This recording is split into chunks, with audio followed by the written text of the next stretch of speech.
Brasil na fila de espera por um ônibus, metrô, trem, barco, avião. O Repórter Senado de hoje vai trazer alguns exemplos de como a falta de investimentos públicos deixou a população das grandes cidades sem mobilidade urbana. São Paulo, Brasília ou Manaus. Os problemas se repetem em escalas diferentes. Nos aeroportos, os planos de obras e a contagem regressiva para atender às demandas dos grandes eventos que o país vai sediar. Vamos começar mostrando o estudo mais recente da ANTAQ, a Agência Nacional de Transportes Aquaviários, que traça um panorama do transporte fluvial de passageiros na região norte. Fomos a Manaus, uma das 12 cidades sede da Copa, que também enfrenta dificuldades no dia a dia com o transporte público.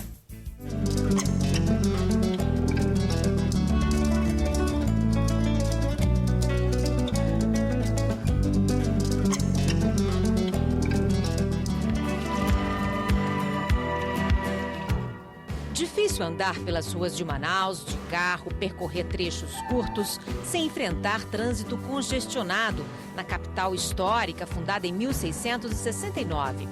O centro econômico da região norte tem uma população em torno de 1.800.000 habitantes, que enfrenta os mesmos desafios de outras metrópoles brasileiras.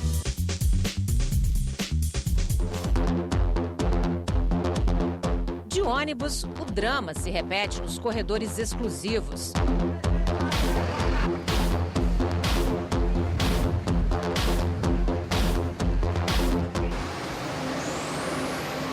O cidadão, o estudante, o trabalhador que depende do transporte coletivo sofre no dia a dia da cidade lenta. O horário de pico que chamam, de noite, 6 horas e tal. Um ano eu perco 1h40, às vezes 2 horas. É ruim, né? Mas fazer o quê? Eu tenho que pegar porque eu dependo dele para me ir trabalhar ou para estudar e ir de volta para casa também. Então, eu não posso nem muito reclamar, porque reclamação tem muito, mas fazer o quê? Nunca resolvem. Se você pegasse um ônibus direto, que você fosse ficar direto no seu trabalho, aí melhorava, né? Mais ônibus, né? Mais conforto, né, pro consumidor, né? Pelo fato de o trânsito tá muito ruim, eu acredito também nos metrôs. Eu acredito pelo fato de metrôs já ser um negócio mais rápido, andaria mais. Rapaz, para melhorar isso aqui, só quando Deus voltar aqui e mudar esse sistema aqui, porque desde que está aqui não vai mudar nunca mais.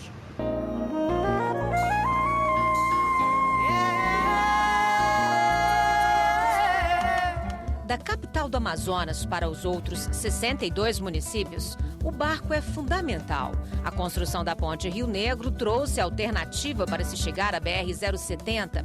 Mas o transporte fluvial movimenta 519 mil passageiros por mês e 454 mil toneladas de cargas. Sem contar as embarcações particulares e de recreio. Nós temos cerca de 28.500 embarcações regulares em toda a jurisdição e a gente estima que esse número total de embarcações navegando na jurisdição seja de cerca de 45 mil. Ou seja, estima-se que teríamos 16 mil aproximadamente embarcações não regularizadas navegando em toda a jurisdição. O Amazonas tem 30 terminais para travessia de carros, caminhões e todo tipo de mercadoria. Este é o Terminal Expresso de Passageiros da Ceasa.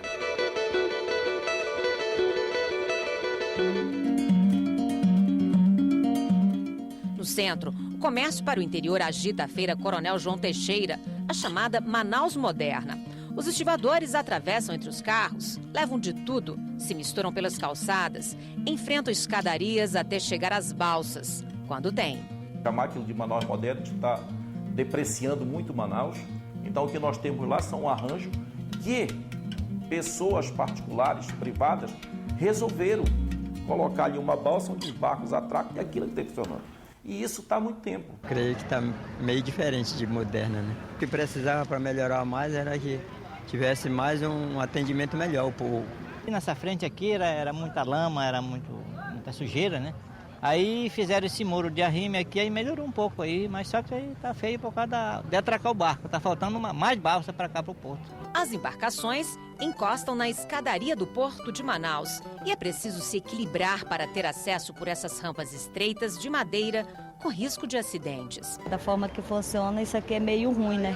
Se tivesse um cais aqui, eu acho que seria melhor para todos, principalmente para os idosos, mulher grávida, mulher com criança no colo, como eu estou aqui com meu neto. E assim fica muito ruim, principalmente quando chove. Como é que você conseguiu subir aqui nessa rampinha? Foi subindo, né? É o costume. Estou acostumada. A falta de estrutura adequada é maior ainda nas linhas intermunicipais que transportam passageiros e também cargas em geral para todo o interior do Amazonas. Diferente das embarcações interestaduais que seguem normas da ANTAQ, a operação das linhas intermunicipais que estão ligadas ao Estado até hoje não foi regulamentada. O que acontece hoje é que nós não temos nem em Manaus e nem nos municípios, com raríssimas exceções, muito poucos municípios.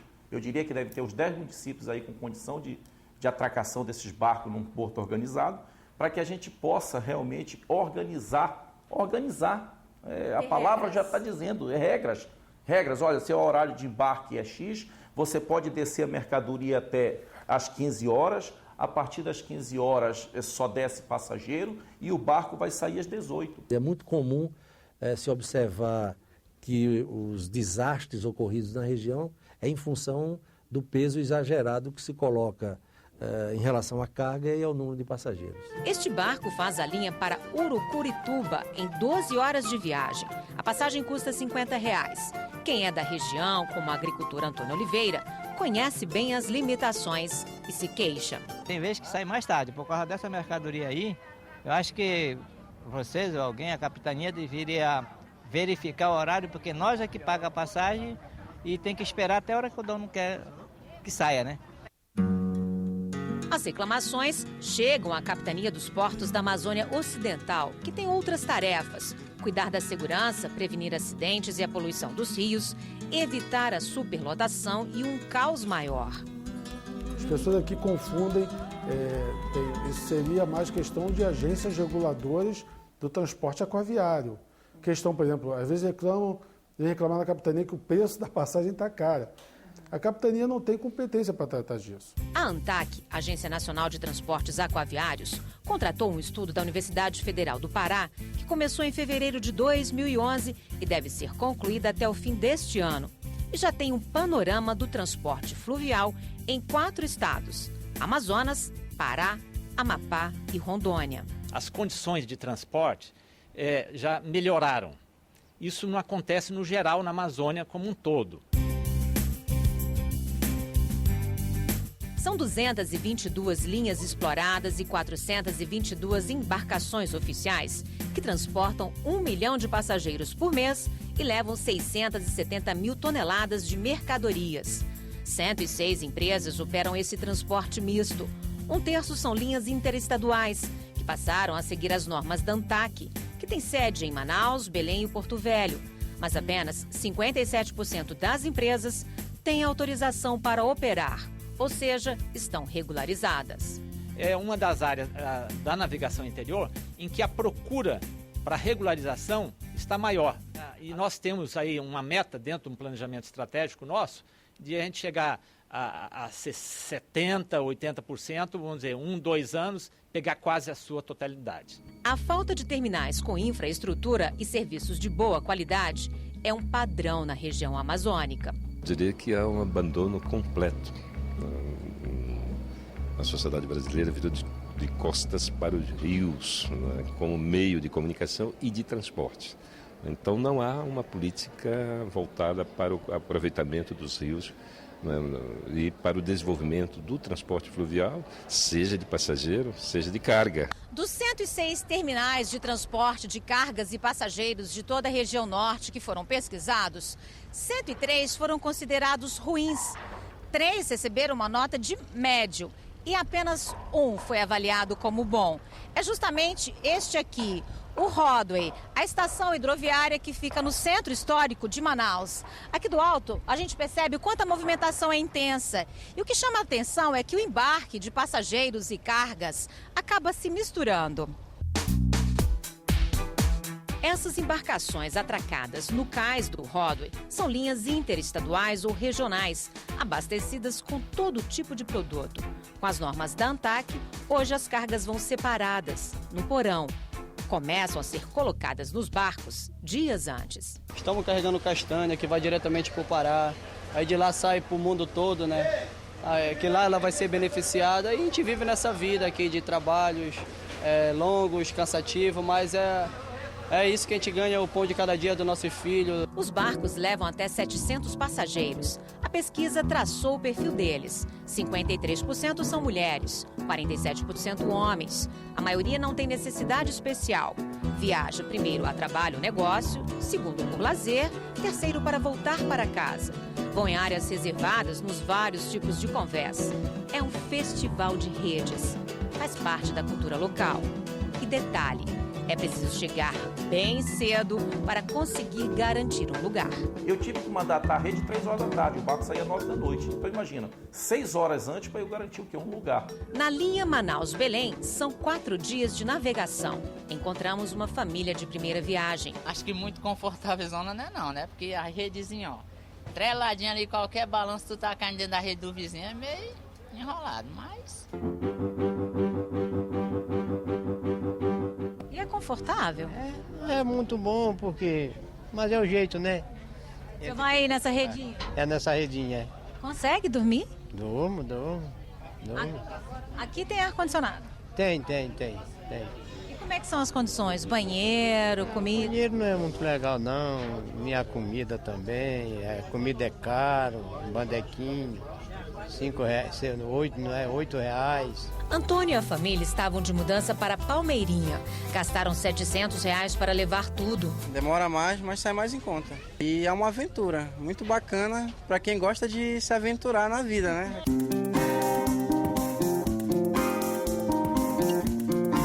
Já o bombeiro Elailson Barbosa pagou R$280 para ir de camarote, com cama e banheiro mais reservado. É melhor, né? Ter mais privacidade, né? Banheiro tudo fica melhor para a pessoa viajar, né? Como é que é passar 4, 5 dias dentro de um barco desse? É bom, que aí conhece pessoas novas, né? Vai curtindo na viagem.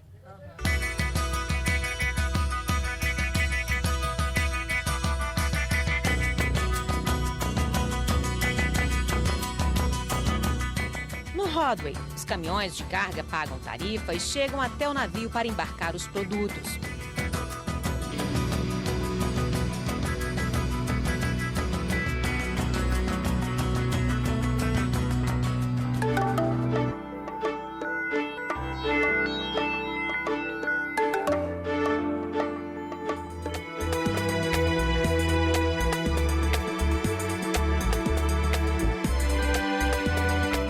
Uma câmera instalada no aeromodelo nos ajuda a ter uma ideia geral do maior porto flutuante do mundo, situado à margem esquerda do Rio Negro.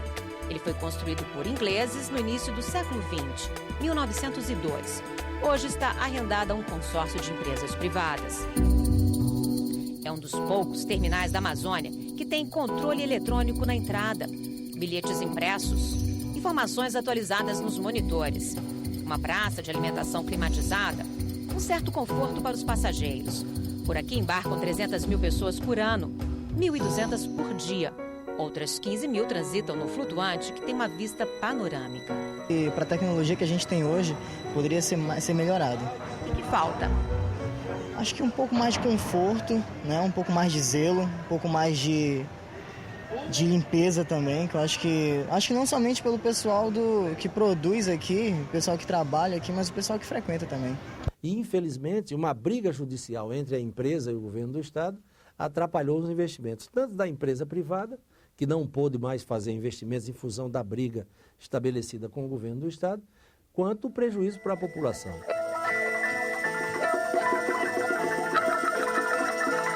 Desde que foi privatizado, nenhum benefício foi feito, e até agora não. Tem muita coisa assim que dá para melhorar mais ainda, né? A recepção também, né? Esta é a imagem que os turistas dos cruzeiros têm do Porto de Manaus quando deixam um navio. Para os visitantes estrangeiros, uma área reservada no Rodway com um posto de informações. Mas qual será a impressão deles? Pergunto ao casal de americanos de Miami. Jim responde que não é um terminal fácil para desembarcar. São 700 pessoas saindo do navio. É difícil encontrar um lugar para fazer compras. Ninguém fala inglês, eu não falo nada de português. Diz ele que reclama ainda da falta de sinalização. A mulher de Jim concorda com ele. Não.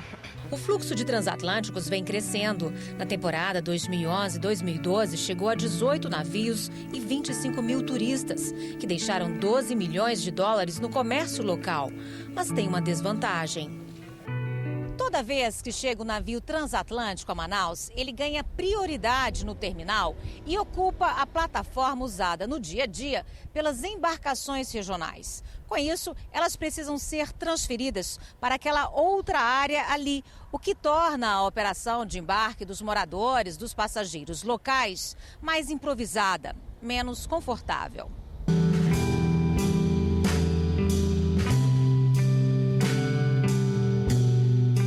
O comandante do Monte Sinai, Raimundo Nonato, que faz a linha Manaus-Tefé toda quarta-feira, explica o que atrapalha. Não tem onde a gente descarregar, não tem onde a gente pegar carga, tudo atrapalha a gente. O que ficaria melhor aqui, que você acha que deveria fazer? Só um porto para recreio. Veja como fica o porto de Manaus, com o navio de turismo e sem o cruzeiro. Manaus vai ser uma das sedes da Copa do Mundo de 2014. A expectativa é de que o governo federal e as empresas arrendatárias invistam quase 100 milhões para transformar a área portuária no complexo turístico de padrão internacional. O DENIT já assinou o contrato para elaborar o projeto de expansão e modernização do porto. Terão programados vários transatlânticos. Então, estamos até discutindo o que fazer. Precisa se ampliar, ou o Rodney ou outro terminal lá. Acho que em relação ao Porto de Manaus, a obra para a Copa do Mundo não deve estar pronta. O Congresso reativou a Frente Parlamentar Mista pelo desenvolvimento da navegação fluvial na Amazônia e estuda propostas. Quem sabe dessas informações, desses estudos, dessas pesquisas, se possa propor uma política de navegação fluvial, de transporte de cargas e passageiros utilizando os rios, as vias navegáveis de todo o país. Eu vejo que uma legislação rígida, uma fiscalização correta, vai mudar muito a segurança do transporte que se faz em toda a região. Renovar a frota é um desafio. Só no Amazonas, das 205 embarcações comerciais, 124 ainda são de madeira, 39 de aço naval, 29 de alumínio e 11 de fibra. Para o transporte de grande volume de pessoas, 500, 600 pessoas, realmente você tem que partir para um casco de aço, tá? Ou de qualquer outro material que dê condições mais seguras, tá? Ao mesmo tempo, você não pode inviabilizar milhares de estaleiros que estão na Amazônia que trabalham com embarcações de madeira. Como é que o agente financeiro vai me financiar uma embarcação se eu não tenho o que oferecer para ele de garantia? Eu preciso ter, eu preciso ser pelo menos detentor de uma concessão para que eu possa dizer para o agente financeiro, ó, eu tenho uma concessão aqui que vale por 10 anos, por 20 anos, e eu preciso financiar um barco aqui para 200 passageiros. Eu lhe dou de garantia o próprio barco e a própria linha. A partir dali, eu imagino que a gente possa ter renovação de frota, que a gente possa ter organização do setor, que a gente possa até regular melhor, que é essa a função da agência regular.